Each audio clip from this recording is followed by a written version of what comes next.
Hey, good morning, Pastor Steve here. In 1 Timothy 6:17, Paul writes, "Charge them that are rich in this world that they be not high-minded, nor trust in uncertain riches, but in the living God who gives us all things richly to enjoy." The obvious point to stress here is about the rich people, and I'll often do that. I'll often show us what we ought to be doing if we have more than others, how we ought to share it, from free hearts. But that's not the point we're going to stress today. I'm a busy guy. Some of my business is actually profitable, and it does some good in God's economy.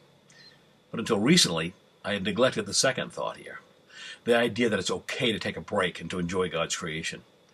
I started by hiking the power lines near us a few days ago and seeing beautiful panoramas of God's creation and being away from the electronic noise.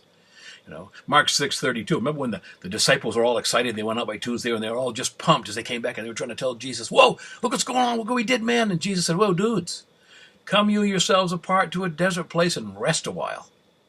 Because there was a lot of people coming and going. See, I've diligently seen to part one, trying to help those, use what I have for other people. But that second one, God who gives us richly all things to enjoy, that bit has often been pushed away by the guilt maybe that somehow I should produce more, work harder and harder. And in the process, I think I missed a great gift of God. In the winter of his 9th year, Frank Lloyd Wright was walking across a snow-covered field with his very reserved, no-nonsense uncle. As he reached the far end of the field, his uncle stopped him and said, "Look, Frank, look at my tracks in the snow, straight and true as an arrow. And look at yours, they meander all over the field. Notice how your tracks wander aimlessly from cattle to the woods and back again." His uncle said, "And see how my tracks aim directly to my goal?